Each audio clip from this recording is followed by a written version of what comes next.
día, bueno, se termina mi guardia, yo me voy. Cuando llegué a mi casa no tenía voz. No podía hablar. Se me había dejado del estrés que había tenido esa noche, se me había ido la voz. Porque si bien uno piensa, el nene ya sabía, el nene sabía que se iba a morir. Él todo el tiempo te lo decía, cuando empezábamos la quimioterapia, él sabía, ¿sí? Y la familia, porque después es la familia la que queda, ¿no? Uno piensa y uno llora porque es madre, porque un montón de cuestiones que uno le vienen a la mente en esos momentos. Y es terrible, sí, es terrible, pero bueno, después empezamos a ver y a estudiar y a ver otras cosas, o sea, es como que por más que yo tenga todo el conocimiento, es imposible no ponerme mal, ¿sí? Ante una situación así. No serías de este mundo si no te pones mal. Yo trabajé siempre en terapia y cada vez que se moría un paciente salía afuera a llorar. ¿Sí? Porque es como que hasta el día de hoy pasa que por más que sea un paciente pediátrico, un paciente adulto, es una persona y el sentimiento está. O sea, nadie nos va a decir, no, ustedes porque tienen que normalizar la muerte, tienen que ser fuertes. No, o sea, sabemos que hay un montón de cosas que nos van a llevar a, ¿sí? Pero hay sentimientos que uno no los puede tapar con nada, porque si no dejaríamos de ser personas, dejaríamos de tener empatía, dejaríamos de tener un montón de sentimientos que nos hacen a la comprensión del otro, ¿sí? De poder comprender lo que está sintiendo el otro en ese momento.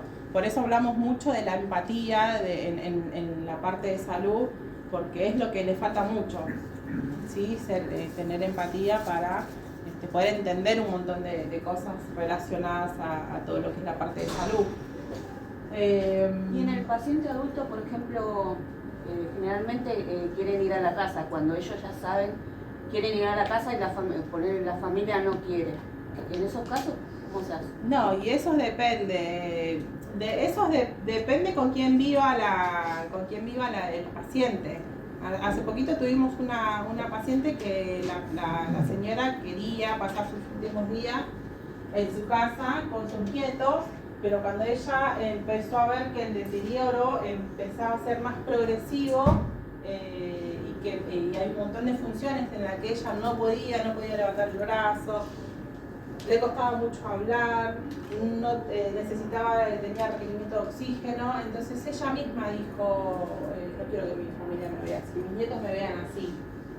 Entonces es como que, bueno, a veces uno dice, ¿no? Pone la balanza. Nosotros siempre tratamos de que si el paciente, cumplir con lo que el paciente quiere. El paciente si quiere ir a la casa, el paciente se va a la casa con la familia con pautas de alarma. Bueno, mira, estas pautas de alarma es lo que el médico le dice al paciente cuando se va, dice, bueno, si pasa esto, lo traes.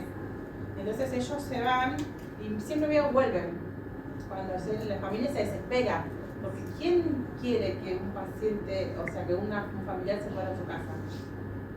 Porque por más que uno diga, mejor que se muera en la casa, que esté rodeado de su familia, o sea, nadie quiere que suceda eso. A mí, yo lo tuve como experiencia propia con mi suegra, que también un día me llama mi suegra tenía cáncer también de ovario, me llama mi cuñado y me dice, justo ya trabajaba de noche, me llama y me dice, ¿puedes venir? Que mi mamá así. Yo dije, me levanté, me bañé y me fui.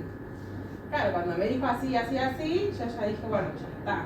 Entonces, bueno, fui, la higienizaba con mi cuñada, la cambiamos, qué sé yo, le controlé también la presión, ya estaba, horas, o sea, minutos.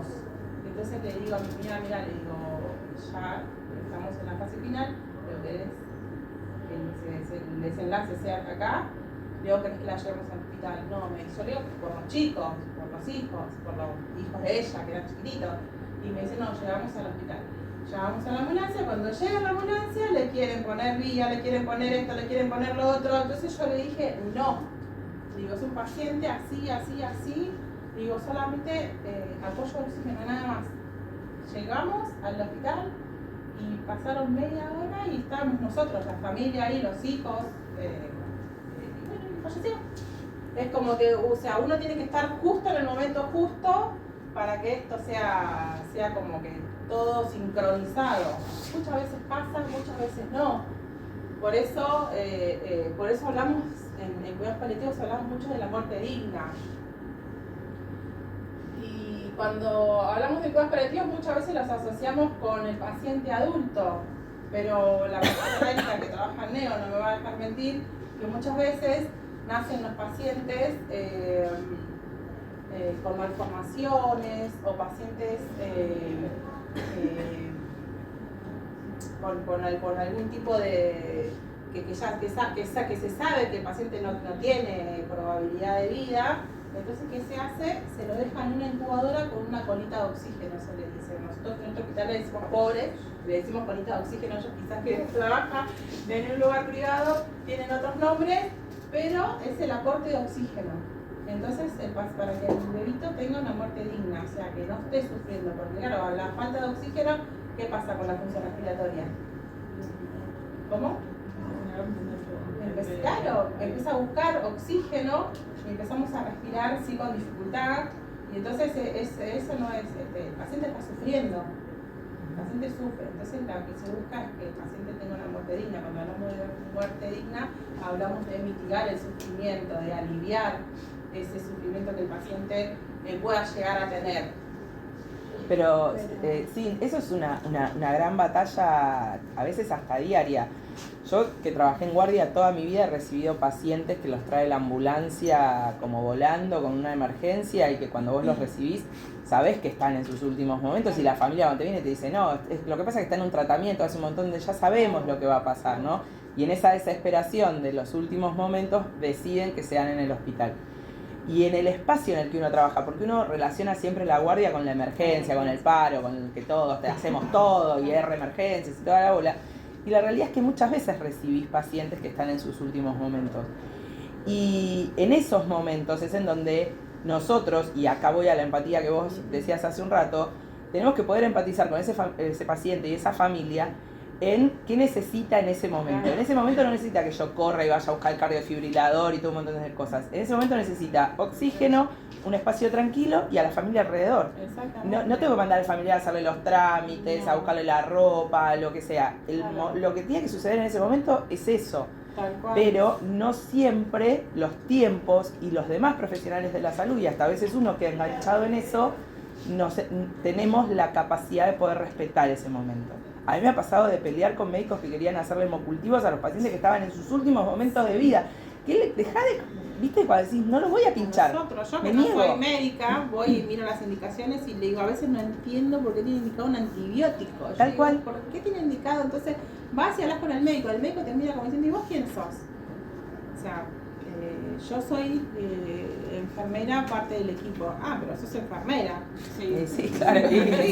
Justamente. No, y así, ¿no? Es terrible. Sí. Es terrible, pero bueno, lamentablemente hay médicos que no tienen problema, pero hay algunos que vos, porque sos enfermera, no le podés decir nada. Y esto, lo que contaba la profe Ceci, sigue pasando. La idea es que en algún momento no suceda más. Por eso el tema de las capacitaciones, ¿sí? de poder ver, de poder entender y de poder ver al paciente de forma integral, porque muchas veces nosotros, como dice la profe, nos ingresan emergencias, entonces yo voy corriendo al paciente a ponerle el oxígeno, el monitor, y la familia, no, esperamos fuera. Pero qué más importante es saber hablar con la familia y saber tener. Hace poquito tuvimos una tarde, ¿cuándo fue? El miércoles ingresó un chiquito con óbito ya, 6 años, un nene normal, un nene Chicas, ¿por qué sano, un niño sano, se vio electrocutado. Pero el paciente ingresa, la familia lo trae, que se había caído de la escalera. Entonces todos buscaban, o sea, neurocirugía, acá ya haciendo el protocolo, reanimación, colocándole la vía, bla, hasta que le empiezan a sacar la ropa y empiezan a ver lesiones. Entonces, la familia decía que se había caído de la escalera. Claro, la familia no estaba. Cuando el nene se electrocuta, la familia se viene a buscar, la mamá y papá se vienen a buscar al otro hermanito. Y cuando llegan, el nene estaba tirado al lado de la escalera. Por eso ellos piensan que le buscaban la cabeza alguna lesión, no tenía nada.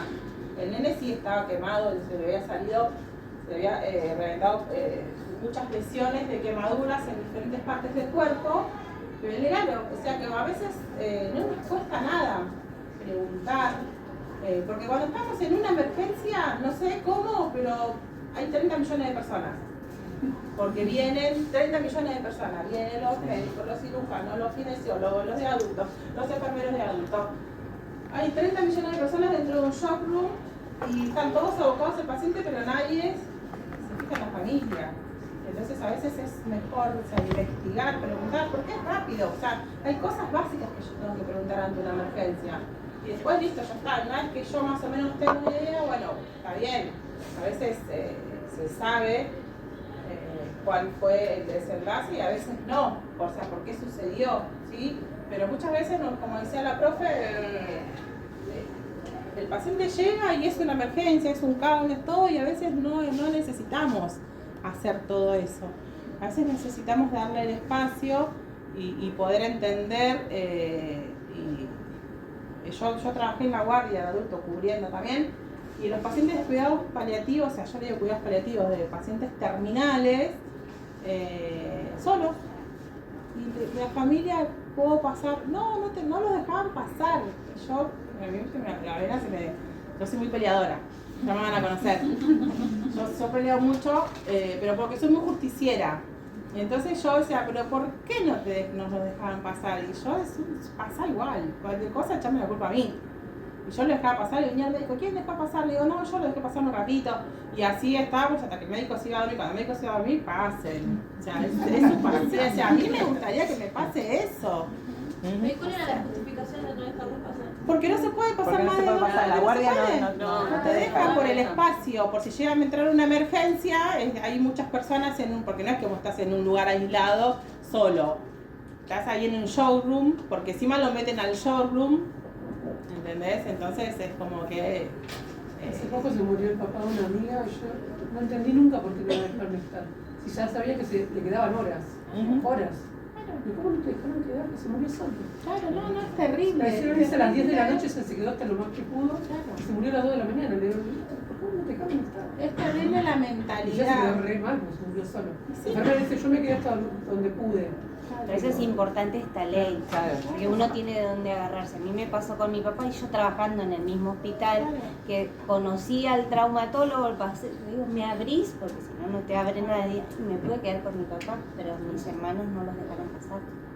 Entonces, esta ley nos va a amparar de esas cosas y nosotros ahora que conocemos la ley también la podemos hacer respetar para nuestros pacientes. Eso es muy importante porque a veces mismo los profesionales actúan desde la ignorancia de no conocer, porque yo no me conozco la ley de memoria. O sea, yo voy, busco, leo, miro y bueno, entonces si yo la leí una vez, yo sé que bueno, dónde buscar después para la próxima vez. Entonces hay derechos que tenemos como personas. ¿Sí? Entonces esos derechos los tenemos que hacer valer. Y si yo voy y le digo al médico, mira acá la ley dice, el médico te va a mirar, te va a dar vuelta y te va a cerrar la puerta en la cara seguramente. Pero nosotros tenemos que hacer valer nuestros derechos. Como dice Silvia, muchas veces por desconocimiento pasan un montón de cosas. Pero una vez que uno ya sabe o tiene conocimiento de tales cosas, es muy importante porque los médicos a nosotros nos odian, los médicos dentro del hospital, el equipo de cuidados paliativos, porque como que nosotros estamos ahí tratando de todo el tiempo de buscar, y ellos, claro, ellos hacen, pero, o sea, nosotros tratamos de entender su postura desde su lugar, porque tienen muchos pacientes, porque tienen mucha recarga, porque tienen mucha demanda y encima se tienen que ocupar de los pacientes paliativos. Ahora tenemos la gracia de tener 3 médicos exclusivos que se dedican a estos pacientes, pero hasta hace poco no. Y así yo les hablo desde nuestra experiencia, desde nuestro hospital. En cada lugar acá funciona cuidados paliativos pediátricos. ¿Sabían que en este hospital hay cuidados paliativos pediátricos? Bueno, acá en este hospital funciona también hace poco. El médico que trabaja acá, que es Carlos Arraigá, creo que es su apellido, bueno, algo así parecido, es el mismo médico que tenemos nosotros dentro del equipo. Es un médico generalista que trabaja dentro del equipo de cuidados paliativos de este hospital, pero solamente que acá ven pacientes pediátricos. ¿Sí? Y es muy importante o sea, todo lo que hace el equipo, todo lo que hace y todo lo que hacen las políticas de salud, ¿sí? Porque esto es política, ¿sí? La salud es política, la educación también es política, pero bueno, en este caso la salud y hoy por hoy estamos viviendo momentos, yo digo momentos de tensión todo el álgidos. Es todo muy raro lo que está pasando y bueno, vamos a ver cómo llegamos hasta... Sí. ¿Y ustedes en su lugar abordan solamente a adultos cuidados o a...? Sí, abordamos solamente a adultos porque nosotros no tenemos especialistas pediátricos, tenemos solamente pediátricas, o sea, no tenemos especialistas, pero hasta hace poquito abordamos un paciente pediátrico, pero en el domicilio, porque nos llamaron de Nación, porque el paciente pertenece al partido de San Fernando y como el paciente tenía obra social, que en realidad el papá trabajaba en blanco, pero nunca le habían, el empleador del padre nunca había aportado la obra social. Entonces tenía obra social, pero no tenía obra social. Cuando sale de alta, en el hospital donde estaba, lo mandan a la casa sin nada. Y es un paciente terminal, un pacientito de 3 años tiene. Y entonces nos mandaron a hacer un diagnóstico a la casa, un diagnóstico de situación. Fuimos el médico, la kinesióloga y yo, por el paciente traqueostomizado. No sabíamos con qué nos íbamos a encontrar, porque no lo conocíamos al paciente. Pensábamos que nos íbamos a encontrar con algo terrible y la verdad es que nos encontramos con un nene que nos miraba por la ventana y nos saludaba cuando llegábamos. Divino. Pero bueno, está bien, ahora ya se articuló, ya sabemos que el paciente si pasa algo, la familia dónde tiene que ir y bueno, y todo. El chico está divino, pero bueno, sabemos cuál va a ser el desenlace, sabemos que no tiene un tumor en la cabeza. Se lo extirparon 3 veces, pero sigue creciendo, así que en cualquier caso eso va a ir deteriorando la parte cognitiva y bueno, y así muchas funciones del cuerpo. Tengo una duda sobre el tema de que dije que firmaron un consentimiento. Sí. ¿Los pacientes que pasan a paliativo dejan de recibir tratamiento? Tratamiento, cuando hablamos de tratamiento antibiótico, ¿sí? O sea, tratamiento ya sea hidratación o para el dolor, lo siguen recibiendo. Claro, pero ella lo que te pregunta es si vos tenés un paciente, por ejemplo, con EPOC, que entra dentro de lo que serían cuidados integrales, porque es un paciente que tiene una calidad de vida desmejorada y demás. Ese paciente, por ejemplo, si se interna por una neumonía descompensada, puede llegar por un EPOC descompensado por una neumonía, puedes recibir el tratamiento antibiótico, o ni bien entra a cuidados integrales, ya automáticamente dejaría de recibir todos los tratamientos. Depende del paciente. La valoración se hace en conjunto con todo el equipo y o sea, no a todos los pacientes que ingresan a los cuidados paliativos se le da desde entrada a la planilla. Bueno, firmamos acá que las medidas anticipadas. Las medidas anticipadas, las medidas anticipadas incluyen fin de tratamiento, o sea, que Pero se se da cuando rechaza. el paciente decide que ya no quiere. Cuando el paciente ya no quiere que para más ingresar nada. a cuidados integrales tiene que firmar No, eso. eso es solamente cuando el paciente ya no quiere que le haga más nada, ¿sí? Las medidas anticipadas incluyen no intubación, no reanimación, no pasarlo a un sector crítico, ya sea una terapia. Muchas veces cuando el paciente se descompensa en el piso o en la UCI, como en la terapia es un protocolo para entrar a la terapia, lo bajan a la guardia. Todas esas cosas no se hacen. Solamente se coloca la vía, si el paciente tiene vía, sedación y hidratación y nada más. Hasta muchas veces los pacientes hasta ni alimentación quieren, ¿sí? Ya no comen. Pero bueno, eso depende de cada paciente, depende de la patología. Hay un montón de factores, no es que uno decide y no hacerlo y ya está, listo. Si vos, por ejemplo, entrás con 30 años y vos por tu propia voluntad decís, no, yo no quiero que me haga más nada, se te va a guardar el psicólogo, se van a hacer un montón de cosas. O sea, si el médico ve que vos todavía tenés un montón de, más allá de tu enfermedad, puedes mejorar tu calidad de vida, tenés un montón de opciones, un montón de... Pero ya cuando ya no hay más nada para hacer, bueno, ahí ya la decisión es tuya.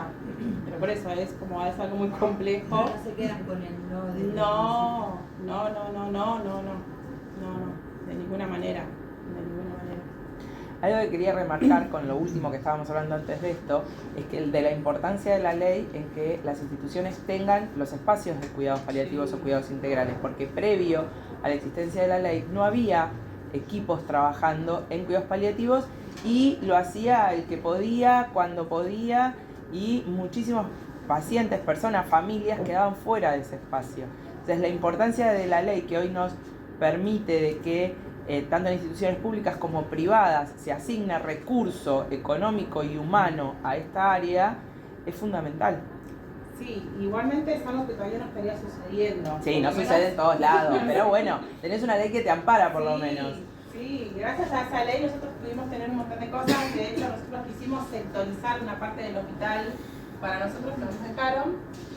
Las nuevas políticas sanitarias están como teniendo una visión hacia un nuevo modelo de hospital, que es yo trabajo en un hospital provincial. Y el nuevo modelo de hospital es un modelo con cuidados progresivos, se llaman, son como mucho. Entonces, lo vieron en Médica 1, no te preocupes. Lo vieron en Médica 1. Lo vieron en Médica 1, muy bien, bueno, bien. Entonces, el tema de los cuidados progresivos tiene que ver con la implementación de un montón de protocolos y un montón de intervenciones beneficiosas para los pacientes. Entonces, lo que busca este modelo, ¿sí? Este nuevo modelo de cuidados progresivos, es que cada paciente esté internado donde tenga el mejor cuidado. Por eso, cuando nosotros implementamos, después cuando pasó el COVID, pedimos 2 habitaciones del piso con oxígeno. Al principio nos dijeron que no, porque iban a poner pacientes de la UCI al piso, porque el paciente está en terapia intensiva, unidad de cuidados intermedios que es la UCI, y después está unidad de cuidados mínimos. Dependiendo del sector donde está el paciente van a ser los cuidados que va a tener. Por eso la cantidad de camas, por eso la cantidad de enfermeros, por eso la cantidad de profesionales médicos. Eso tiene mucho que ver. Hay un montón de cosas que me enteré hace poco, porque estoy dentro del equipo ese de cuidados progresivos, pero de cosas que cómo funciona la parte de adulto del hospital. Entonces, claro, nosotros queríamos sectorizar la habitación 1 y 2 de piso para cuidados paliativos. ¿Por qué? Nuestra idea era no mezclar los pacientes, ¿sí? Antes era la sala de cirugía, la sala de trauma, ahora no. Ustedes vieron que pacientes hay desparramados por todos lados con diferentes patologías, pero tiene un sentido. No es porque se le ocurrió hacer, bueno, lo ponemos acá, lo ponemos allá, no. Tiene un sentido. Nosotros lo que queríamos hacer, el director primero nos dijo, porque no. Después, bueno, salió de la ley y pudimos lograr que no nos saquen esas habitaciones con oxígeno, porque nosotros el paciente terminal, cuando está al final de la vida, necesitamos ese apoyo de oxígeno, ¿sí? Entonces nos costó y hoy por hoy más, capaz que si vamos ahora a ver qué pacientes están en esa habitación, no van a estar los pacientes cuidados paliativos, va a haber otros pacientes. Pero bueno, es la pelea constante que tenemos, pero bueno, lo que nosotros queremos lograr es que en algún momento el equipo se convierta en servicio. Y para que se convierta en servicio necesitamos un espacio físico. Necesitamos recursos humanos, necesitamos un montón de cosas. Pero eso en algún momento va a llegar. Por eso están los hospices. Hay muchos lugares. El San Camilo, por ejemplo, tiene un hospice que es exclusivo para pacientes con cuidados paliativos. Y así hay un montón de otros lugares que funcionan de esa manera. En Islas hay un equipo de cuidados paliativos, hay en San Fernando y hay en Tigre, son 2 equipos distintos. Van con mucha gente elige pasar sus cuidados paliativos en su casa. Claro. Entonces van con la lancha, les llevan la medicación, los visitan, los charlan y además tienen el apoyo médico de la salita. Entonces ellos se comunican capacitan al familiar para que les pueda administrar la analgesia y lo que necesitan. Obviamente que si las cosas se complican más hay que llamar a la ambulancia. Pero mucha gente está mucho tiempo así con la visita de paliativos. Sí, de hecho, los pacientes crónicos cuando se van de alta y no tienen enfermería domiciliaria, se les enseña a la familia a hacer cambio de cánulas, de traqueostomía, las sondas, se les enseñan un montón de cosas para que la familia no tenga que estar dependiendo de que lo llevo o no lo llevo, se le sale si el paciente se descanula, o sea, yo no tengo tiempo de agarrar, llamar un remis, irme hasta el hospital, hasta que yo llegué el paciente se me murió y se me salió la cara. Entonces, antes de salir, la familia tiene la obligación de aprender a cambiar una cánula, de aspirar secreciones, de cambiar de poder recolocar una sonda, de hacer RCP, que es muy importante, ¿sí? Entonces hay un montón de cosas que el paciente crónico no es que el paciente crónico listo, se fue de alta y se fue de alta, no, o sea, por eso se trabaja mucho con la familia. El tema de la educación es una de nuestras funciones dentro de lo que es el área y bueno, esta parte de cuidados paliativos también, ¿sí? Por eso la enfermería tiene un rol muy importante dentro de lo que es el equipo de cuidados paliativos. Bueno, seguimos porque si no, yo hablo mucho. A veces hasta yo me canso de escucharme. Bueno, de los 40 millones de personas que necesitan cuidados paliativos cada año, el 39% tienen enfermedades cardiovasculares.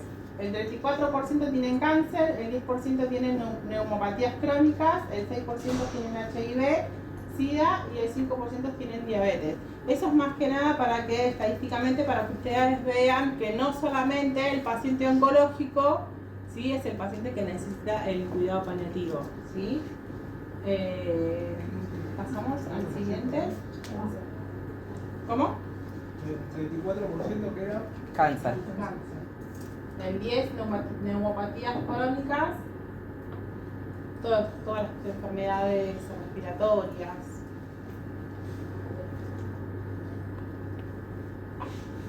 Cuidados paliativos en adultos. Como les dije hoy, nosotros nos vamos a enfocar, ¿sí? Esto era para específicamente para el adulto, ¿sí? Los cuidados paliativos en el adulto se suelen clasificar a partir de la trayectoria clínica de las enfermedades, en las cuales podemos distinguir tres.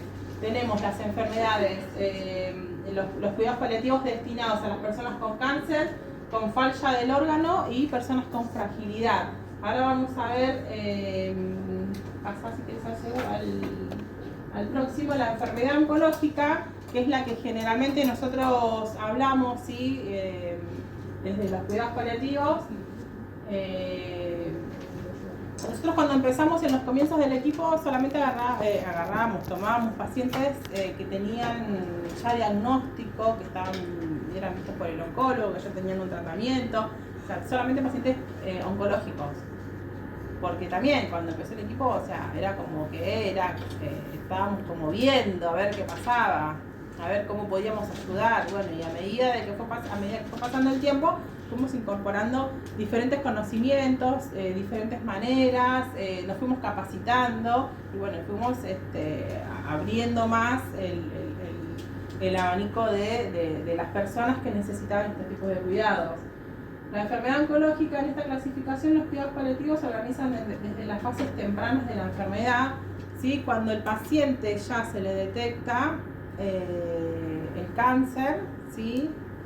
O sea, tenga el paciente, ya se le puede ofrecer el cuidado paliativo, ¿sí? No hace falta de decir, bueno, ¿desde qué fase yo puedo empezar con el cuidado paliativo? Desde cuanto más precoz sea la detección. ¿Por qué? Porque le va a llevar a la persona a tener una mejor, o sea, va a ser más llevadero el tratamiento, ¿sí? Lo va a mirar, porque muchas personas le detectan cáncer y ¿qué hacen? Se deprimen, ¿sí? Se encierran, que no quiero hacer nada, y empiezan a pensar y que cuando me muera, y mis hijos, y mi familia, y mi hijo, y bla, y bla, y bla. Entonces es un montón. Es una carga muy grande para una persona saber que está enferma, ya sea de cualquier cosa, y imagínense que una enfermedad que vos sabés decir, bueno, yo sé que me voy a morir en algún momento. Entonces, todo lo que es enfermedad oncológica, sí, el cuidado paliativo desde el comienzo, ¿sí? Incluso cuando los pacientes reciben tratamientos curativos y de prolongación de la vida llamados cuidados de soporte. En la gráfica, la línea roja, que es la que vimos recién, corresponde a la declinación razonable de la salud física en el transcurso de semanas, meses o años. Porque las personas, desde que le determinan la enfermedad, hay personas que ya están avanzados cuando se lo detectan, hay otras que son años, ¿sí? Otras que son semanas o años, ¿sí? Dependiendo la fase en que uno, el estadio en que esté la enfermedad. Esta trayectoria se caracteriza por la pérdida de peso, reducción del estado funcional y el deterioro de la capacidad para el autocuidado.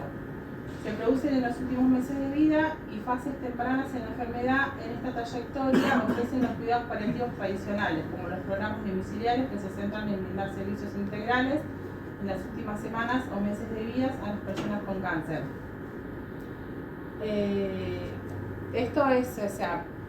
Estos cuidados se le brindan dependiendo la enfermedad del paciente, ¿sí? Las personas con cáncer van a tener un tipo de cuidado, las personas con otro tipo de deterioro, otro tipo de enfermedad van a tener otros cuidados, dependiendo la necesidad del paciente y de la familia, ¿sí? De su entorno familiar. Pasamos al próximo, la enfermedad del órgano sólido. La línea azul corresponde a esta trayectoria. Dentro de este grupo se encuentran las enfermedades cardiovascular, renal y pulmonar. Las limitaciones que presentan a largo plazo con episodios graves intermitentes, los pacientes suelen estar enfermos durante muchos meses o años con falla de un órgano, se presentan episodios frecuentes exacerbaciones frágiles y deterioro funcional lento pero progresivo. ¿Vieron el caso de Silvina Luna? Sí. Bueno, Silvina Luna es una paciente para cuidados paliativos, ¿sí? Porque ella está teniendo, la enfermedad que está teniendo ahora es un órgano sólido, ella está teniendo problemas en los riñones, ¿sí? Que esa falla que ella está teniendo lamentablemente lleva a que otras funciones de otros órganos se empiezan a deteriorar, ¿sí? Y lamentablemente, yo pongo porque es un caso público, porque es un caso de público conocimiento que todos lo saben, pero lamentablemente no tiene un buen pronóstico. Si bien no se sabe, ¿sí? Porque no es que está a final de vida, no se sabe cuándo, pero lamentablemente se sabe, hasta mismo ella sabe que se va a morir, ¿sí? Es terrible, pero lamentablemente es algo, son cosas que uno no las puede... Lamentablemente, esto no es por una enfermedad que ella tuvo, sino que fue provocado, pero lamentablemente es la situación actual. Los deterioros generalmente se asocian con hospitalizaciones y tratamientos complejos con manejo multidisciplinar. Esta trayectoria tiene puntos de inflexión que afectan las actividades de la vida diaria. Cada exacerbación puede provocar la muerte y aunque el paciente sobreviva a estos episodios, es típico del deterioro gradual de la salud y el estado funcional. El momento de la muerte sigue siendo incierto, ¿sí? En estos casos no se sabe cuando el paciente deje de tener ya una falla, cuando habrán escuchado en algún momento la falla multiorgánica, de esto hablamos, ¿sí? Cuando empiezan a fallar todos los órganos y ya el paciente fallece. Estos son pacientes, por ejemplo, que tienen una insuficiencia cardíaca muy severa, que han quedado con esas secuelas por síndrome coronario agudo, pacientes con secuelas de ACV. Yo para que ellos lo puedan relacionar con las patologías que fuimos viendo el cuatrimestre pasado, ¿no? Asitis, ¿vieron? Asitis. Eso lo van a ver ahora. ¿Cómo se llama? Cirrosis hepáticas. Cirrosis. Que no son alcohólicas. Algunas que son alcohólicas y otras no. También. Ellos vieron un paciente ahí en el hospital que tenía una asitis y le colocaron un drenaje. Algunos colaboraron ahí en la televisión. Sí, esos son pacientes para nosotros. Cuando ustedes vean, miren y me avisen. Sí, incluso pacientes con enfermedades neurodegenerativas, como el caso de el caso de Bullrich es el más conocido, pero digamos hay muchos pacientes que tienen estas patologías y también pacientes con enfermedades autoinmunes en situaciones complejas, porque el caso de Silvina Luna, aparte de ahí, de hecho ella podría haber entrado en un programa, en un plan. Mucho antes. Seguramente, nosotros lo sabemos porque hay cosas que obviamente uno no sabe, ¿no? pero yo quiero creer que ella ya está dentro de los cuidados paliativos en el lugar donde está internada. Pero bueno, es también la conciencia de la gente, como yo les decía cuando empezamos la clase, cuidados paliativos, una palabra, cuidados paliativos. Hay muchas personas, y hoy ustedes vayan, cuando se vayan de acá, y le pregunten a sus compañeros, pregunten a sus familiares, y díganle que le describan cuidados paliativos en una sola palabra. Y muchos de los que les van a decir cuidados paliativos, muerte, lo identifican con la muerte, ¿sí? Entonces esto es como muy, nosotros nos costó mucho hacer entender, mismo los enfermeros del hospital, dicen, no, este paciente de cuidados paliativos se va a morir, el paciente el de la pierna, el de cáncer de hueso, o sea, no era un paciente que se iba a morir. Entonces era como que, y vos ya, el paciente te escucha, el pobre, capaz que se muere de susto.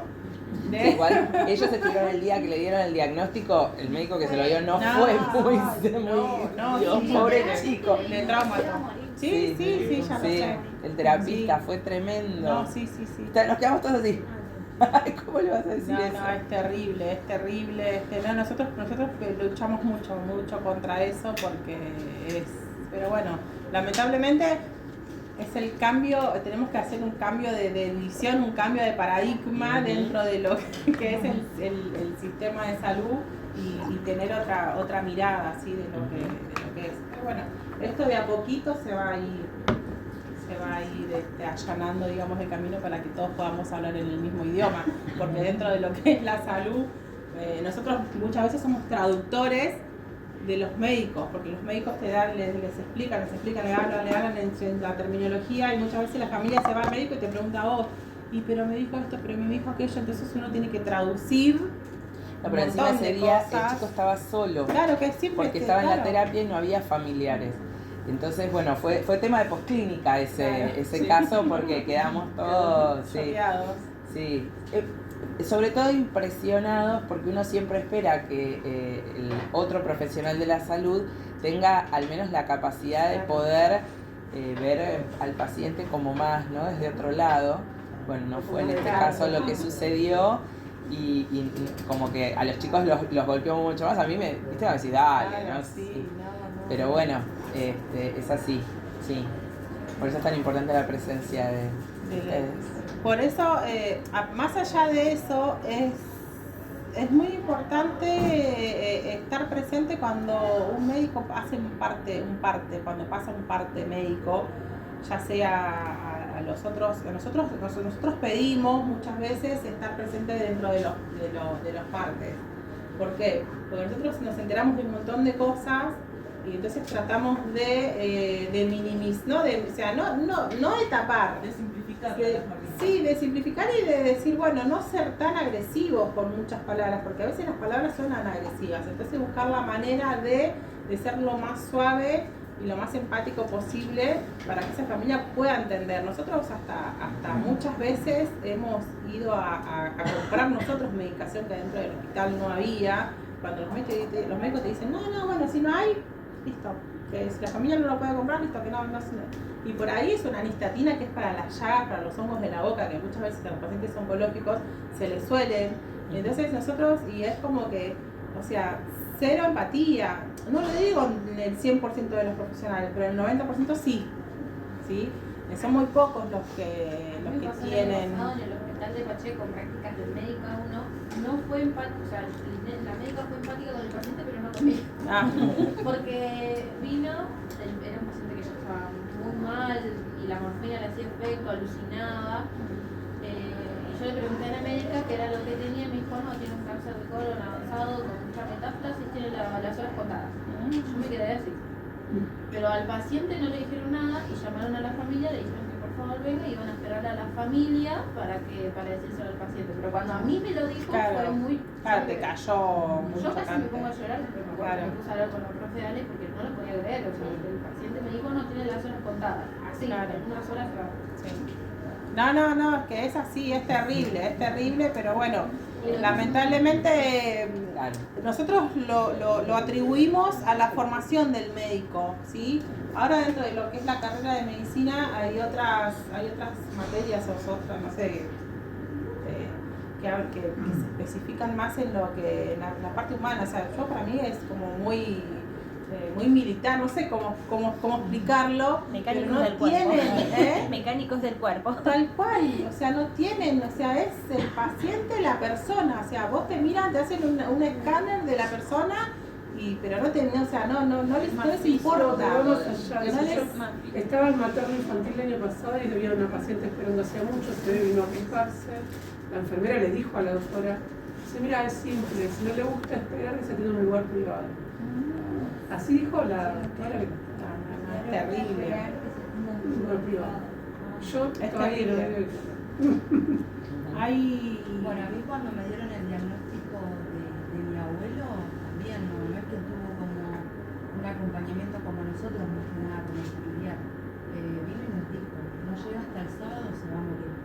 Y nosotros quedamos mal, eso era mía, pero está bien, venía un viernes, 2 días. Pero fue muy chocante porque después de eso quedamos así todos desahuciados. Claro. Nosotros no queríamos, si bien estaba por pasar, pero de la forma que lo dijo está todo reventado por dentro. Claro, Sí, no es también estuvo necesario. mal. Claro. Sí, Nosotros, a mí el no, no médico tiene de lo de mi paciencia, mamá también ¿no? me dijo, ¿tiene horas o tiene...? Mira, el pulmón está todo tomado. Ya No, está, pero con dice, ellos se va a está. morir así. Y yo quedé... Lo que pasa es que Yo hay ya muchas sabía, cuestiones claro. que tienen que ver con que los médicos necesitan que la familia entienda que por más tratamientos o cosas que ellos hagan, el paciente va a morirse. ¿Por qué? Porque tienen miedo a que después haya una demanda porque ellos no hicieron tal o cual cosa. Entonces, como que de alguna manera están abriendo el panorama y te están diciendo, bueno, mirá, ya no hay más nada para hacer. Lo que pasa es que hay muchas maneras de decirlo. Necesitas saber, viste, está reventado por dentro. No, pará, esa imagen no se la quiere quedar nadie en la cabeza. Entonces, o sea, el tema de la noticia de familia se la da el médico más cojudo, porque hay personal que no quiere afrontar esa situación. sí. Entonces, tipo, voy yo. Y van y te la piden así como te la piden. y los enfermeros solemos no querer estar en ese momento. A mí generalmente, mis compañeras siempre, porque yo iba de colita, ¿no? Iba y me paraba al lado. ¿Pero por qué? Por lo que dice ella, porque muchas veces los enfermeros tenemos la función de traducir lo que le dijeron a la familia. Y hay muchos profesionales de la enfermería que no quieren estar en ese momento. A ver, no es el momento más lindo, feliz ni agradable para nadie. Pero la realidad es que en ese momento esa familia necesita que alguien los contenga desde otro lugar. Porque el shock a veces es muy fuerte. Es muy fuerte. Y te lo dicen de manera, a mí me pasó en pandemia, yo había recién arrancado a estudiar enfermería y la llamaban a mi mamá para darle el parte médico a mi hermana y mi mamá no tenía nada. Entonces era repetirme a mí y yo con los puntos que sabía en ese momento hacerle el traductor, porque te lo decían una parte tan técnica, tiene esto, así. claro. ¿Qué es esto? ¿Qué es eso? Bueno, pero en cosas re sencillas. Los otros días me llama mi viejo y me dijo, me dijo el oftalmólogo que me van a hacer esta cirugía. ¿Me decís de qué se trata? ¿Viste? Va a decir, dale, oftalmólogo, ponete las pilas. Tiene 80 años, explícale de qué se trata la cirugía, ¿no? Imagínense si uno lo extrapola a una situación a veces tan grave, crítica, difícil, delicada, como tener que decirle a la familia y al mismo paciente que está en sus últimos momentos. Porque, a ver, está buenísimo que los pacientes y la familia lo sepan, porque es momento de decirse todas esas cosas que no se dijeron, de cerrar heridas, de solucionar cuestiones, de organizarse, de llamar a los que están lejos. O sea, es re importante, no es que es algo que tenemos que esconder, es algo que se lo tenemos que decir, porque hay un montón de cosas que tienen que suceder en ese momento, pero hay formas de decirlo. Tiene que ¿no? naturalizar, pero con palabras. Sí, o sea, es lo que dijo ella, ¿cómo me gustaría a mí que me den esta noticia? ¿No? Tampoco dejar sola a las personas que le dan la noticia. No. Porque, por ejemplo, cuando a nosotros nos dieron el diagnóstico de que a mi abuela le quedaba 2 meses, mi abuela se desmayó. Y mi abuela es una mujer que tiene muchas enfermedades juntas. Entonces, un desmayo a ella en el medio del hospital la jodía mucho. Claro. Nosotros... No, decí, contá. Que sí, yo también vi a unos padres que, o sea, estaban en sala de neonato y el nene, pues, o sea, que tenía los últimos días,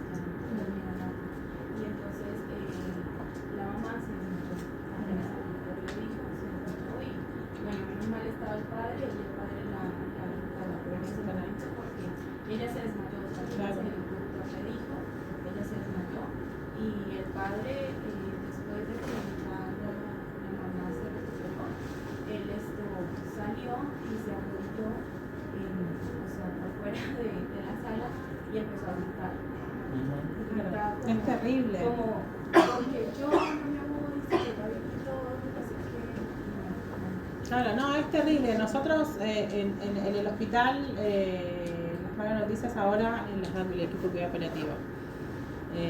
Cuando es así, que ya no hay más nada para hacer, obviamente se le hace la interconsulta con el equipo de cuidados paliativos, el equipo de cuidados paliativos acepta al paciente y es el equipo de cuidados paliativos el que, en este caso, ¿sí? en estos casos, el que da las noticias, pero bueno, tiene mucho que ver el ambiente, tiene que ver mucho que ver cómo se le dice a la familia, cómo se le explica, porque en salud los médicos tratan de, como dice la profesora Robini, siempre van a exagerar todo por miedo a, o sea, el paciente que ingresa a terapia todos los días son sus últimas horas, por las dudas son sus últimas horas, quizás nosotros sabemos, yo sé cuando un paciente se va a morir o cuando un paciente, o sea, el paciente que está internado, no el paciente que viene de afuera.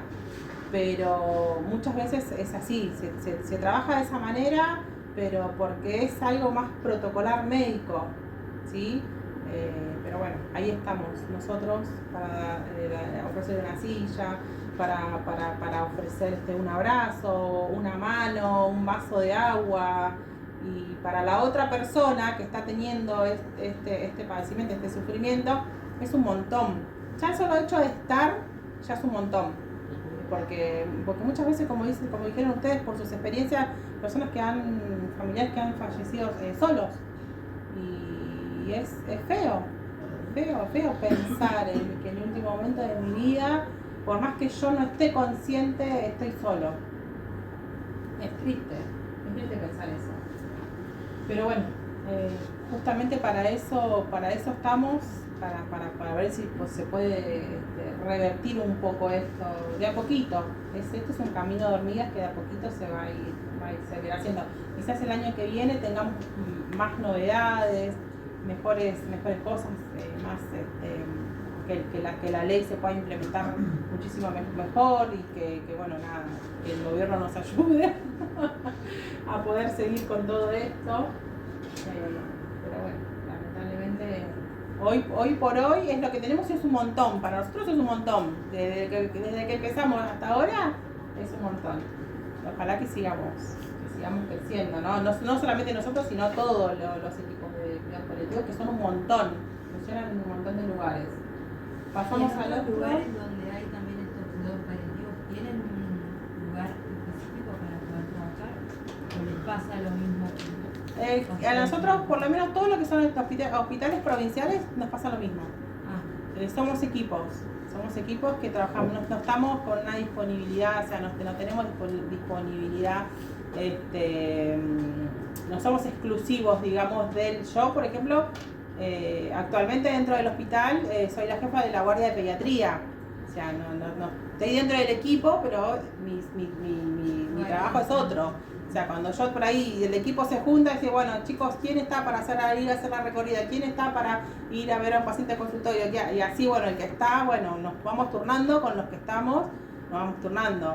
Pero, y en los otros lugares pasa exactamente lo mismo, porque tenemos contacto con los otros lugares, hemos tenido capacitaciones y están en la misma situación que nosotros.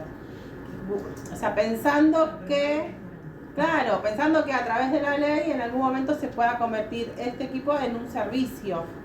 Sí, ahí ya sería diferente. Si se convierte en servicio es diferente. Esto lo que habla es de la importancia de involucrarse. Lo que les acaba de decir Cintia es de la importancia de involucrarse. Porque ella tiene un puesto dentro del hospital que es uno. Si nosotros como profesionales no nos involucramos en alguna causa, problema o situación que detectamos dentro de la institución, nada cambia. Claro. Porque es muy del argentino quedarnos y rezongar, ¿no?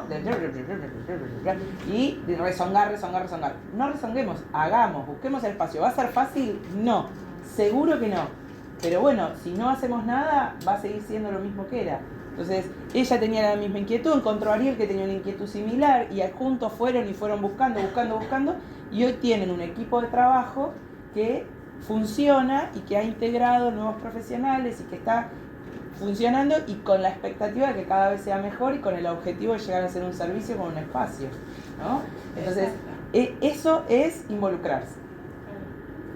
No hay otra, no sucede de otra manera. Nadie nos va a venir a decir, che, vos querés, o mira, te abro las puertas de este hermoso salón para que tengas el servicio, ¿no? Es todo laburo. En esta profesión, todo mucho trabajo. Sí, más cuando trabajas en un hospital provincial, que no se crea que estamos muy bien. Pero en los privados también pasa, sí, porque ahí tenés que pelear el peso, pero con el cuchillo entre los dientes. También.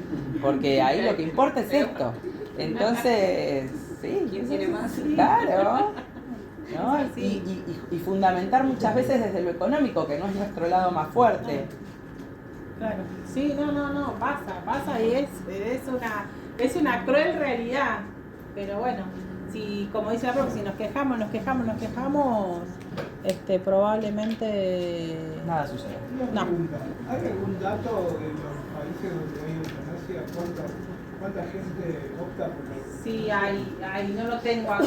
Tuve una capacitación en abril, creo, que estuvo el doctor Simeoni, es un médico paliativista que trabaja en Pallium, que es, creo, si no me equivoco, es el presidente de Pallium, que él es el que, justo bueno, uno de los temas de los que él habló fue la eutanasia, y sí, yo ahora no tengo esos datos en este momento, pero sí hay datos y hay varios países. Sí, hay varios lugares donde ya se está implementando.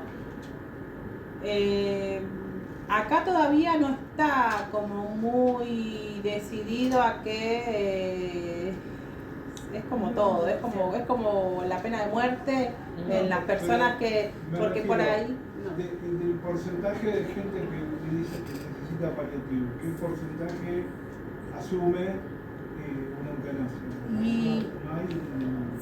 Sí, hay estimados, acá no, porque nosotros no tenemos, pero en otros países se utiliza mucho, y por eso es el miedo de traerlo acá, de que se empiece a utilizar acá, porque así como hay muchas personas que sí, hay personas que por ahí no, no es necesario, digamos, acortar, porque nosotros es no acortar ni retrasar, o sea, no acelerar ni retrasar, o sea, el proceso de la muerte. En cambio, con esto sí ¿qué estamos haciendo? Estamos acortando. No. ¿Entendés? O sea, es como que la persona decide. Claro, la persona decide, obviamente. No está consciente. No, hay muchas veces que no decide la persona, por ejemplo. De manera farmacológica, no en casa, sino con... Claro, totalmente. No, igual hay muchos nuestro casos que país deciden los familiares. En nuestro país no está en debate. No es algo que hayamos abierto un debate de lo que va a pasar, estamos muy lejos. Sí, no, acá no, nosotros no. Nosotros en algún momento. Decide la familia. Claro. Pero no. Y bueno, hay muchas personas acá en Argentina que tienen plata que viajan a otros países por la eutanasia. En Colombia, desde 1997 existe, claro. Y allá por año son 24 casos o 16 de eutanasia. Son pocos. Sí, son pocos. Pero el año pasado, una señora que tenía ELA decidió practicarse la eutanasia sin tener la complicación de la enfermedad. O sea, antes de que empiecen a hacer progresivo el deterioro. Sí, porque allá es legal, pero, o sea, con ciertas condiciones, ¿sí me entiendes? Cuando ya estás en las últimas, claro. Pero ella decidió hacerlo con su enfermedad no avanzada, porque ella dijo que no quería llegar a la complicación. Ella lo único que tenía en ese momento era como una pierna que no podía movilizar muy bien, pero de resto estaba súper bien, o sea, entre comillas. Y nada, y como que tuvo un proceso legal y todo eso, y le dijeron que el 11 de octubre del 2021 iba a fallecer, pero no le dieron el caso. Sí, y después se lo dieron después como de 17 días. Y ella se fue, o sea, fue un caso bastante, porque abrió la brecha para que muchas personas que tienen patologías terminales se practiquen la eutanasia antes de llegar a complicaciones. Claro. Porque ella dijo Pero que eso había es vivido terrible, todo lo que ¿no? quería vivir, sí. Es terrible porque para nosotros en salud ya es como muy difícil pensar en eso. Una medida de desesperación porque no encuentran por ahí en ese momento otra salida y es a lo primero que recurren sin saber que pueden llegar a pasarlo de otra forma. Claro, pero bueno, ahí ya podemos mezclar o lo que es el suicidio con ¿no? Pero hay países que se hacen suicidio. Sí, suicidio. Lo que pasa es que yo creo que tiene la mirada, o sea, uno lo mira en un caso como el que cuenta Lisette, de un paciente con ELA, donde al día de hoy no hay una curación. Claro. Y en donde el deterioro de la persona es muy severo, claro. Porque perdés tus funciones básicas hasta el momento en el que perdés tus funciones vitales y dependés total y absolutamente de otras personas, ¿no? Entonces esto de tener que asumir que el día de mañana tus seres queridos o alguien te va a tener que ayudar a vestirte, a comer, a hacer tus necesidades, a higienizarte, a movilizarte, que no vas a poder hacer nada por vos mismo y que en algún momento ni siquiera vas a poder respirar por vos mismo. Yo creo que lo que quiso hacer esa señora es decir, bueno, yo a eso no quiero llegar, ¿no? Al personal de salud nos deja total y absolutamente maniatados porque pero también... Yo creo que es una decisión propia de las sabiendas que si no hay las personas con Alzheimer muchas tampoco quieren llegar a lo que se termina siendo, porque dependés totalmente de otra persona. En esos casos todavía no hay cura. Si vos me decís, bueno, tiene cáncer, hay una posibilidad, por ahí se la toma a otro lado, pero con enfermedades que no tienen cura es también lo que la persona quiera para su futuro cuando todavía tiene el poder de decidir por sí mismo. Sí, esto es un tema de debate, pero total. Vamos a estar horas hablando de esto. Se trata la cura el mes próximo. Bueno, para eso están los que dicen que se van a criopreservar, ¿viste? Que se criopreservan con el diagnóstico y entonces cuando se encuentre la cura me despiertan y me curan. Claro. Como Walt Disney, ¿no? Que en teoría está congelado.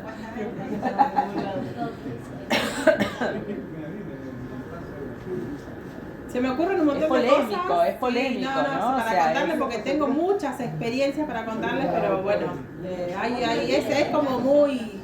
Voy a comentar otro día. Después de que ella lo logró tener la eutanasia, un señor más, también con ELA, se decidió hacerse la eutanasia porque no quería llegar a más complicaciones de su enfermedad. Entonces, como que ahora en Colombia, si tú tienes una enfermedad terminal y no quieres llegar a las complicaciones, puedes decidir realizar la eutanasia. Bueno, igualmente esto es un proceso, no es que yo decido, voy y lo hago, no. Con comité de bioética, o sea, pasan por un montón de cosas hasta que, bueno, decís, bueno, listo, sí, se firma y se autoriza, digamos. Sí, al mes siguiente le practicaron la eutanasia. Claro. No, esto no sé, yo no me gusta. Pero bueno, qué sé yo, está. Bueno, seguimos entonces con la fragilidad. Disminución prolongada de la funcionalidad es representada en la gráfica como la trayectoria 3 o línea amarilla, en la cual es probable que las personas con enfermedades crónicas degenerativas como el Alzheimer o otras demencias sufran fragilidad generalizada, ocasionándoles discapacidades progresivas a nivel cognitivo o físico.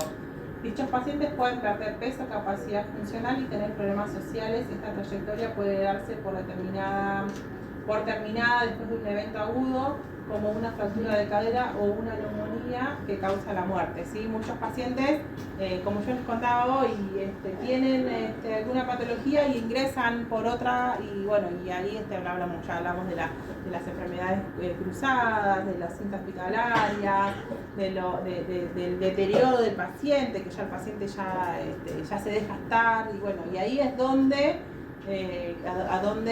el equipo empieza a hacer su trabajito de hormiga, ¿sí? con ese paciente y con la familia también. Lamentablemente son cosas que pasan, o sea, es algo totalmente habitual dentro de lo que es el ámbito hospitalario. Pero bueno, por suerte hoy por hoy hay otra mirada, ¿sí? Y se pueden ver las personas tienen por ahí una esperanza más. Pero bueno, igualmente también, como decía, esto depende de cada uno, de lo que yo quiera, porque a mí nadie me puede obligar. Lo que ¿Sí? pasa es que hay muchos tratamientos que, por ejemplo, están en etapas que están incipientes. Sí. Que ni siquiera uno tiene la posibilidad de decir, bueno, me anoto acá este tratamiento como para probarlo, porque no, es incipiente y tiene una X cantidad de participantes y te va quitando posibilidad. No, Los tratamientos experimentales Mañana sale una cura para tal cosa. Sí. Pero ese mañana se puede estirar, mañana sale la cura, pero de ahí a que sea que llegue a la población, pueden pasar 20 años. Sí, tal cual. Porque los estudios, creo que la vacuna de coronavirus fue la única vacuna que tardó rápido. 6 meses en salir. Sí, la de la gripe, pero yo tenía plataforma en el 2009. Entonces creo que... Yo trabajo con chicos que tienen hemofilia, con pacientes pediátricos con hemofilia, que les administro factor 8, que es un factor de coagulante de la sangre, es un factor de la sangre. Y el nene, uno de los chicos tiene una hemofilia severa y la familia espera muy ansiosamente, no la cura, sino que sea menos traumático el tema del tratamiento, porque es endovenoso. Es una medicación que se pasa, que yo día por medio tengo que ir y pinchar, o sea, la vena, que venga retorno, pasarle la medicación, o sea, que sea algo como la insulina, algo subcutáneo, algo más práctico, algo que el niño se lo pueda aplicar, porque es una enfermedad que va a tener toda su vida. ¿Saben lo que es la hemofilia? No, estamos por Ok. La hemofilia es una enfermedad en la cual falta justamente un factor de coagulación y las personas sangran, a veces de manera espontánea, pero no tienen capacidad de coagular. Entonces son personas que pueden morir por un shock hipovolémico, por un sangrado, por un corte tan sencillo como el que nos hacemos nosotros haciendo una ensalada. Claro. ¿Sí? Porque no tienen la capacidad para coagular. Yo cuando se le cae un diente, me llaman, tengo que ir y pasarle la medicación. Se cayó, se golpeó la cabeza, tengo que ir, es profilaxis, porque la medicación se la paso día por medio. Y entonces así todo el tiempo, aparte tiene la severa, y los papás no se animan a pasarle porque es endovenosa. Imagínense que tienen que buscar una vena, y es terrible. Y solamente los padres tienen la esperanza o esperan el día en el que digan que no que se encuentren, ojalá que encuentren una cura, no sé, porque es un faltante, es algo que sí o sí se lo hay que dárselo para que que sea más práctico. Imagínense todas las cantidades de enfermedades que hay que uno no tiene ni idea. Es una enfermedad congénita, o sea, uno nace, el gen lo transmite la madre, y creo que estadísticamente es más en el hombre. Ahí, en los casos más graves, más severos, son en el hombre. En el hombre, sí. Bueno, pasamos al próximo, ya queda Sí, poquito. eso te iba a decir, que quedan 20 minutos. Viste que somos muy charletas. Sí, el objetivo es mejorar la calidad de vida de los pacientes, sus familias y sus cuidadores. Pasamos. Bueno, los principios de los cuidados paliativos dentro de la ley van a ver que yo después, si quieren, se le paso el power a la profe y la profe se les puede pasar a ustedes. No pasa.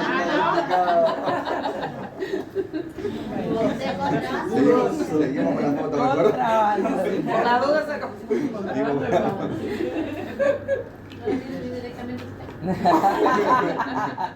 El año que viene se los paso. Los que pasen a tercero, como premio.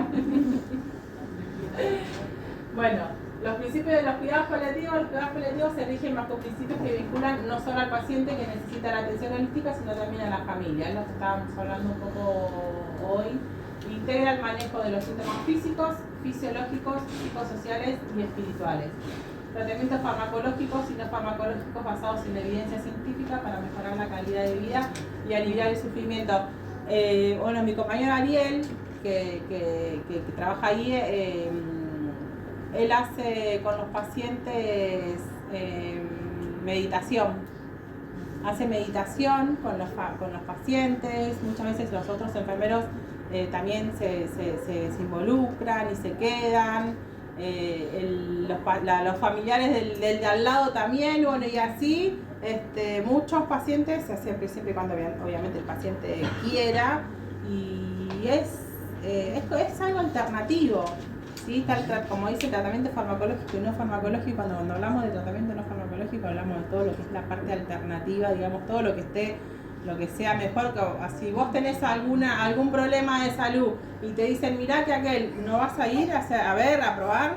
Hay muchas personas que sí, muchas personas que no, pero bueno, es como que si ya no tengo más solución, o sea, probar otra cosa es como que, bueno, es como una esperanza o como una luz, es decir, bueno, para mejorar, ¿no? Siempre buscamos la manera nosotros, la manera de mejorar y de que sea el sufrimiento que sea más llevadero.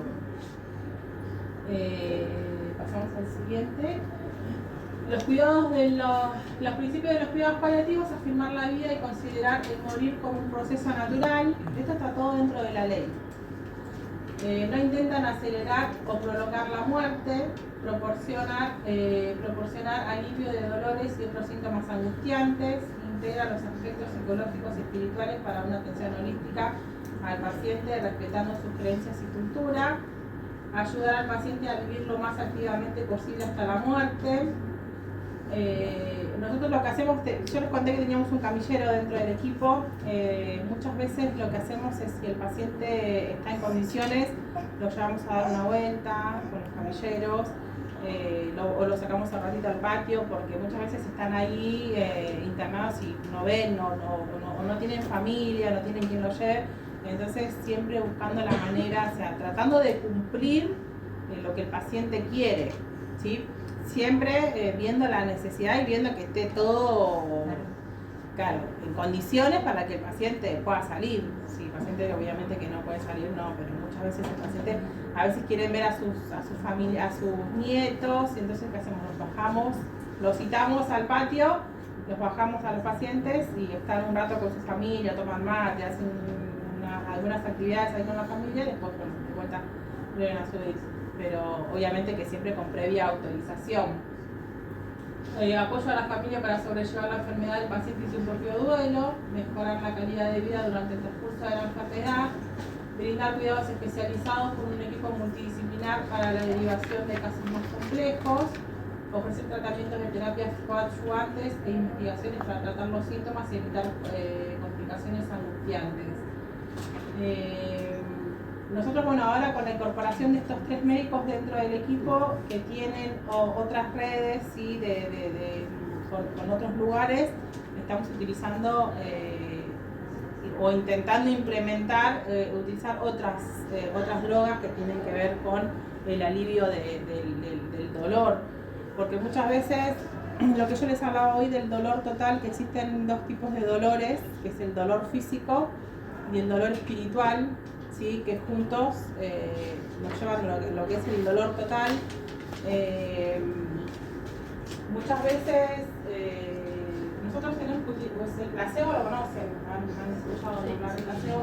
Muchas veces nosotros tenemos que usar placebo, pero muchas veces no es el dolor, ese dolor, es el dolor existencial que tiene el paciente. El tema del dolor es muy amplio dentro de lo que es el cuidado paliativo, ¿sí? Dentro de lo que es para las personas, porque nosotros lo que hacemos siempre es decir, bueno, le pasamos medicación, le duele, le pasamos medicación, y a veces sigue doliendo, ¿sí? A estas personas les sigue doliendo, pero porque, y ahí, bueno, ahí donde ya interviene la psicóloga, ahí donde a veces lo que el paciente está necesitando es una medicación psiquiátrica, ¿sí? No una medicación para el dolor en sí, porque por ahí lo que le estresa o por lo que le hace doler más es la cabeza, ¿sí? Es el sentimiento porque a veces nosotros utilizamos mucho placebo. No es lo que estás necesitando.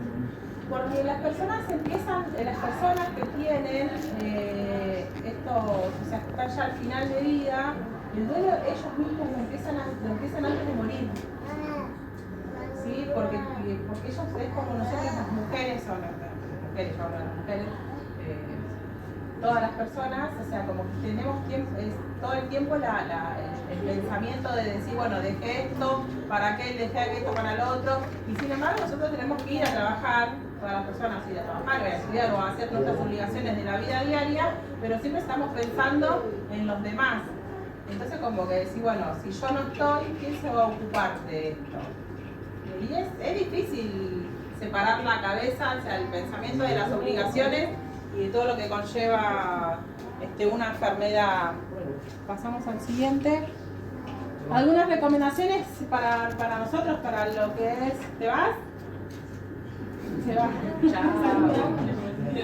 Ya no nos aguanta más. Ya, te juro que ya me callo. Establecer en la práctica de enfermería los principios de cuidados paliativos en el abordaje del paciente y su familia, reconocer la trayectoria clínica de la enfermedad en la atención de pacientes con necesidades de cuidados paliativos para establecer planes de cuidados orientados a la atención integral del paciente y su familia. Siempre que hablamos de cuidados paliativos hablamos del paciente y la familia. A veces la familia no está presente, pero nosotros podemos igual comunicarnos, llamar. Nosotros tenemos un mail. Yo a veces recibo mail porque encima soy yo la administradora a las 3 de la mañana. Recibo un mail de un familiar que por favor el familiar está con mucho dolor, bla bla bla bla bla. Y ahí tenemos que activar el grupo. A ver, no, es una movida, no es que es así nomás de simple. Es una movida muy importante, pero bueno, es el compromiso que uno asume para poder ayudar, porque nosotros no tenemos ningún beneficio económico. Nosotros no es que me pagan otro sueldo por estar dentro del equipo, no. O sea, nosotros, es lo que es el compromiso que uno tiene, ¿sí? Para con los demás y bueno, y como para el hospital, para las personas y para todo lo que tenga que ver con la salud. Pero si tuviesen un servicio, sí tendrías un sueldo aparte. Si tuviésemos... Por eso la importancia, ¿no? O sea, remarcar la importancia de que la siembra tiene en algún momento la cosecha. Ella ahora está con esto, pero el día que sea reconocido como un servicio, va a poder... Igualmente yo el día que sea reconocido como un servicio, yo no voy a pertenecer. ¿Por qué? No, porque yo estoy en la... Otro, después de todo lo que hiciste, querida, por favor. Hay otras personas que les gusta. Chao. Bueno, y el último, creo que falta... Bueno, y de las actividades, faltan dos nomás. Actividades de enfermería, nosotros como enfermeros, ¿sí? ¿Cuáles son algunas de las cosas? Porque es dependiendo la situación, del contexto y la necesidad del paciente, ¿sí? La valoración de enfermería, aparece la valoración de enfermería dentro de las actividades, problemas de salud relevantes, los tratamientos, esperanza de vida, anamnesis, exploración física, valoración de la situación familiar, el apoyo a la familia y al cuidador, educación para la salud, refuerzo psicológico, coordinación y colaboración, elaboración de protocolos, medios de comunicación rápido y formación continua. Nosotros dentro del equipo hacemos todo esto, ¿sí? Funcionamos y funcionamos, o sea, el equipo, obviamente que los médicos tienen un rol específico, el kinesiólogo tiene otro, el trabajador social otro, pero bueno, entre todos hacemos, cuando nos falta algo, los protocolos los armamos entre todos, la comunicación la hacemos entre todos, obviamente, o sea, es todo como muy... es como todo como muy color de rosa, como que funciona todo muy bien. O sea, en algún momento quizás, ojalá que no, esto no se disuelva, se siga funcionando así. Bueno, la idea es que esto se siga multiplicando en todos los espacios y que todas las personas puedan tener el acceso, ¿sí? a un equipo de cuidados paliativos. Y bueno, y ahora que ustedes ya conocen, no se olviden que les dejé como tarea para el hogar preguntarle a sus familiares que le describan en una sola palabra cuidados paliativos. Y después cuando los cruce por el pasillo me voy a por ahí y les voy a preguntar. Hacemos el próximo. Y bueno, cuando llegamos a la fase final de la vida, es la fase que precede la muerte, ¿sí? Cuando ésta se produce de forma gradual y en la que existe deterioro físico intenso, debilidad extrema, alta frecuencia de trastornos cognitivos de la conciencia, dificultad de relación e ingesta y pronóstico de vida limitado a horas o días. Nosotros cuando tenemos pacientes con la fase final de la vida, vamos hablando con los enfermeros y vamos preguntando, a veces cuando no estamos en el hospital, siempre alguien del equipo pasa. Generalmente pasamos a la mañana porque a la tarde no estamos. Los sábados voy yo, que tengo que ir a trabajar, voy, paso, si tenemos alguno final de la vida. Entonces nosotros hacemos control de síntomas. Y vamos y hablamos con el enfermero, si está el familiar hablamos con el familiar, si no hay nadie vamos, vemos al paciente, si el paciente está dormido lo despertamos y vemos que el nivel de conciencia, bueno, y así vamos valorando y vamos evaluando cuando ya el paciente está en la fase final y bueno, y hay algunos síntomas característicos que nosotros nos avisan, como nos detectamos como que ya estamos llegando y ahí se activa el protocolo y parte del equipo viene y hace el acompañamiento a la familia. Y es muy lindo, o sea, más allá de que estamos hablando de una muerte, es muy lindo ver que la familia lo toma de otra manera el proceso de la muerte. No solo, sino acompañado por un equipo, que por una contención, o sea, es tan simple como a veces uno dice, ¿qué hacen? Y para nosotros hacemos un montón de cosas, si bien no hacemos mucho, pero para esto es un montón. Es un montón. Y es muy lindo. Y después lo vamos a terminar con una frase que dice: los que tienen la fortaleza y el amor suficiente para sentarse junto al paciente moribundo, en el silencio que va más allá de las palabras, sabrán que ese momento no es espantoso ni doloroso, sino el pacífico cese del funcionamiento del cuerpo. Bueno, espero que les haya gustado. Seguramente en algún otro momento nos encontraremos. Yo no tengo problema, a mí me encanta hablar, como ya lo verán. Me van a ver el año que viene también. Y bueno, nada, espero que si tienen alguna duda, alguna pregunta que me quieran hacer. ¿No? Bueno, yo listo, pensé chicos. que iba a llorar, pero no. No, yo no soy llorona. Yo también soy llorona, Profesora, en cuanto que usted dijo que iban a dar curso de capacitación o de... Nosotros este cuatrimestre empezamos con el curso de introducción a los cuidados paliativos, que lo dictamos con la profe Erika, pero me parece que tienen que ser alumnos de tercer año, ¿no? Sí, para el año sí. que viene. Para el año que viene ya los invitamos al que quiera participar y para poder interiorizarse más acerca del tema, que están todos invitados.